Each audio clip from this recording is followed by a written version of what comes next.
Alex here with part 29 of the My Docket series on child custody and visitation. As with my previous videos, I'll direct my viewers to part 0 if you haven't seen it yet. That is the video with the detailed disclaimers and the underlying purpose of this series. Two things that I will mention, however, are number one, I'm not in the middle of this right now. My case is completely and totally closed. It's over. It cannot be reopened. My ex's parental rights have been terminated.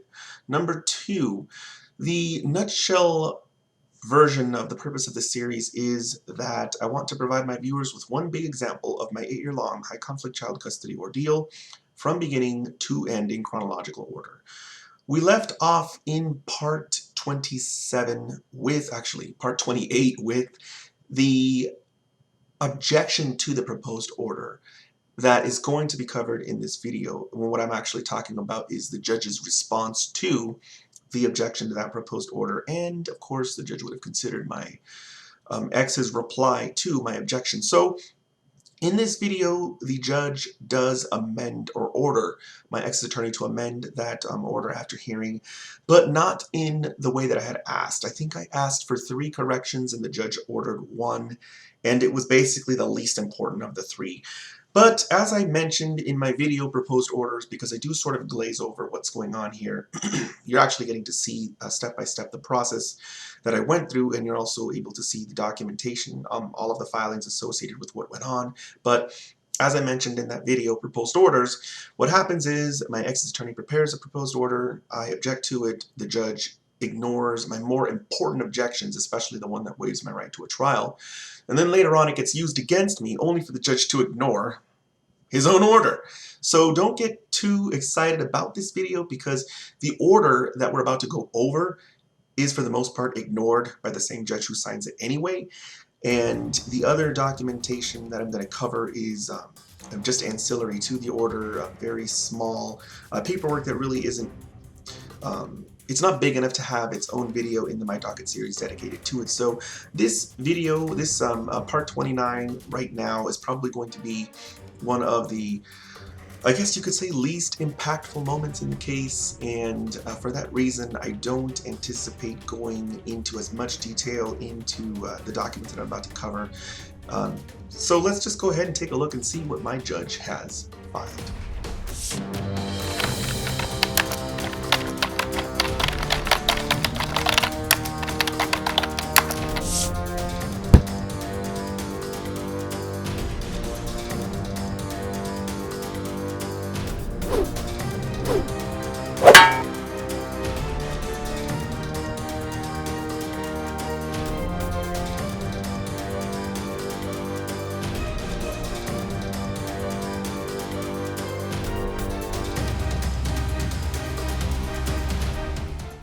Here we have my judge's order to amend proposed order after hearing. Scrolling straight down, you're going to see what we've seen before in this judge's custom orders. Paragraph 1, he identifies the parties and what he's reviewing. So here he's indicating that he has taken a look at my ex's proposed order, the specific date that she filed it, my objection to that proposed order, the specific date that I filed my objection, and my ex's reply. Again, it is very it's a good idea to mention the specific dates of the filings, just as the judge is doing here, when we want to brief the court, because oftentimes it is difficult for the court to locate the specific document that we're referring to. So if you list the title of the document and the date that it was filed, it makes the process a lot quicker and there's less likely to be confusion, because I've mentioned before, sometimes there are documents that have the same title, and so it can be confusing to the court as to which one is being referenced. Next paragraph, the court goes into the brief summary of the facts, just like with previous court orders that have been covered on this channel. The court covers the fact that we share a common child, the date he was born, some recent updates. Specifically in this case, we've got the settlement conference that has occurred and the issues that we agreed to resolve, and the other issues that we were going to resolve at mediation. The court indicates having read that, read our agreement into the record, and the fact that my ex has proposed an order. The court summarizes my objection, and the court goes on and summarizes my ex's reply, which is pretty simple. I'm saying that there's a problem with 3 paragraphs, and my ex is saying that there isn't a problem with anything. And the last paragraph, the court decides to go ahead and keep the language in paragraph 6 and 9. So basically the court is siding with my ex's attorney, and then the court sides with me on the third paragraph. So the court is indicating yes, paragraph 14 needs to be reciprocal, and the court is indicating no, you actually did waive your right to a trial. This was not a great experience for me to see this. I was dismayed. I felt like my ex had basically cheated me out of a trial, because based on what the order says, if the court decides there's not going to be any impact on the mental health records, then there's no need to have a trial, and so I'm going to end up with what I already have right now, which is visitation rights. And I think I mentioned this in my previous video. The whole point behind going to trial was for me to get joint physical custody. It wasn't just to review my ex's mental health records. That's not the only thing I had asked for. My position was that even if there aren't mental health issues, I should still get joint physical custody. So to see this order really upset me, and as I mentioned earlier, I sort of felt like the system had cheated me out of my right to a trial. But that's what I felt at the time that I read this. That didn't actually happen. We did go to the review hearing, which is coming up shortly. My ex's attorney did try to hold this order over my head and point out to the judge, hey, look, he doesn't get a trial if this happens. And the judge, quite to my surprise, looked at her quite astonished and said, I don't know what you're talking about. If he doesn't agree, he gets a trial. So that was my first experience with the court signing orders and just ignoring his own orders. And as I mentioned in my previous video, you will get to see this review hearing, and you will get to see this interaction. Oh wait, let's take a look and see if this is a certificate of mailing. Yes. So the judge is indicating, or his administrative assistant is indicating, that he or she mailed this order to both myself and my ex. Next document, we have a notice of non-availability. I recently did a video on these, so I'm not going to go into detail as to how these work and some of the problems that may arise with regards to these notices, but in a nutshell, it is my ex's attorney indicating that she is not going to be available between March 10th and March 20th. She's not indicating why, but most likely she's going on a vacation or she has some kind of family emergency. The next sentence indicates that there's an attorney that's available in case of some kind of emergency. And I just wanted to mention to my viewers, go ahead and watch the video, notice of non-availability, and keep in mind that this particular attorney doesn't appear to be gaming the system, because she has indicated not that she's not going to be available and too bad so sad. She's saying, I'm not going to be available, but if there's some kind of emergency, you can go ahead and use this other attorney instead. Next document is, our next page is a certificate of service, indicating that this document is being mailed to me. I think it's indicating mailed. Well, he didn't check which. Oh, so the administrative assistant or her paralegal, whoever this is, did not actually mark what he did, but more likely than not, it was mailed to me. So it looks like these boxes here are supposed to be checked or initialed. Next document is the self-help affirmation form. It just lets the clerk of the court know that this document has been reviewed and no social security number is contained within it. And let's move on to the next document. We have the notice of change of address. It's I think this is the second one that I filed. Anyway, as I mentioned previously, I do have a video dedicated to the importance of using the notice of change of address. If you move, you need to file and serve this on your ex. Do not play around with this, because if you don't and you move, they could potentially send an address or send a motion to your previous address, and then the court, thinking you still live there, will send an order to your previous address. Next thing you know, you've lost custody of your children. You don't even know what happened or why. So please watch my video, Notice of Change of Address. It is a must watch because it is one of the most common areas that non-represented people make mistakes. They do not file this with the court, and nobody has any clue, or at least they play to not have any clue that you've moved. A lot of people tell me, hey, this happened to me and it's not fair. My ex knew I moved. What am I going to do about it? Well, it's great that you can prove your ex knew you moved. Have fun going back to court to fix the problem now. Now you have to file a motion and try and rectify the fact that there's an order and show the court, hey, look, they knew where I lived. It's just an ordeal. It's better to just nip it on the bud and file the notice of change of address immediately as soon as you move. Here we have the affidavit, which again I've mentioned in previous videos. When you're preparing custom documents, you don't necessarily have to have an affidavit, at least not in Nevada. You can use a declaration, and it'll save you a trip to the notary, and it'll save you, I think it's $5 or $10. I can't remember how much it is. Oh, sorry, I think now it's $10, but I can't remember how much it was back then. I think it was $5.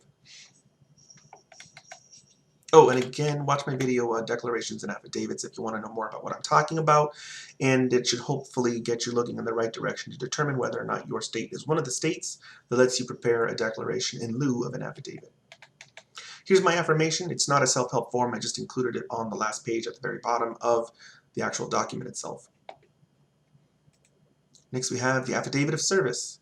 This looks like a self-help form. Yep, it is. It's got fill-in-the-blanks all over the place. And I'm not sure why. Oh, because I didn't actually add the certificate of service to the back of the notice of change of address. So it would have been better for me to just do that instead. And I do eventually pick up on this, and I start to actually include the certificate of service on the back of whatever it is that I'm filing. That way I don't have to file a separate document. But this affidavit of service just indicates that I served the notice of change of address on a specific date to my ex's attorney by mailing it? No, by personal service. So this here indicates that I actually physically went to the law office and physically served the notice of change of address on probably one of the workers there. I remember there being a little window that they would slide open and they would take my papers. So why is there an affidavit notary stamp here? Oh, because it's an affidavit of service. Again, unnecessary. If you did like a certificate of service, you wouldn't even need to go and get a notary stamp and do all that extra work. Here we have another affirmation. This is a self-help version of that form. And it just, as I mentioned previous, lets the clerk know that there is no social security number in this document either. By the way, I know I've talked about this before, way back earlier on in the series, but in case anyone's forgotten, other states might not even require this affirmation. You may just not even have to do this at all. So if it looks weird to you, it's probably because your self-help forms don't have it, or you have done research and it doesn't come up anywhere in your statutes, and so this isn't even a requirement for you. It's totally a possibility. And the last document here is the request for submission. And I think this is, yes, this is the request for submission of the order after hearing. So what's going on here is my ex's attorney has complied with the judge's order to alter her proposed order. She has altered it consistent with what he ordered, and she has submitted it again, only this time it has the changes that he asked for. And this is a certificate of mailing indicating to the court that my ex's attorney served me by mail, mailed it to my new address. As you can see, the notice of change of address works because they send the document to the new address, which is exactly what you want. You don't want them to send documents to your old address and say, oh, not my fault he didn't get it, because as far as we all knew, he still lived there. They do that.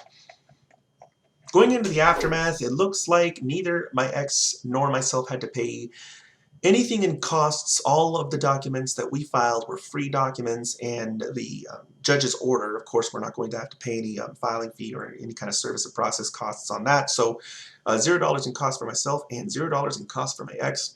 I, of course, did not have an attorney, so I incurred $0 in attorney fees. My ex had an attorney who, let's see, probably would have charged 15 minutes. I could say 30, but I'm going to err on 15 to review that order to amend, because the judge only really asked her to amend not even three, just one paragraph. So most of that order was just indicating to my ex's attorney that she was right. 2 out of the 3 points the judge sided with her on. She only needed to really pay attention to one point, and that was to alter the provision in the order that required us to notify each other as to the names and other identifying information of our sitters.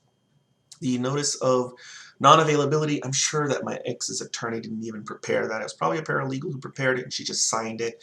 Let's just go ahead and keep it at 15 minutes. She may have had to make a call to my ex and let her know that she wouldn't be available for a certain period of time. There might have been a little bit of overhead to go into there. Plus, it probably rounds out well with the previous document. The notice of change of address that I filed, again, 15 minutes. She probably just had to update my address in the system, let my ex know that she had received it, just in case my ex didn't know that I had moved. So we've got 3 15-minute documents so far. The affidavit of service that I filed, again, 15 minutes to review that. It's just indicating that, in fact, I might just set that one at 0, because that isn't even a document that's served on my ex. It pops up in the what they call it, the eFlex electronic filing system. And so she would be aware of it, but I'm not sure that she would really care much to look into it. Request for submission that she filed with the changes to the order. You know, again, it was just one line, so she probably took the old order and just changed that one line. She just edited that one line, printed it out, and submitted it. So again, let's say 15 minutes. So we have a total of 5 documents, and I rounded them all down to a total of 1 hour for all 5 of those documents at the rate of $250 an hour. That's going to bring my ex's attorney fees to $250. And as with my previous videos, if anyone has any questions, feel free to post something down in the comments below, and I will see you guys next time.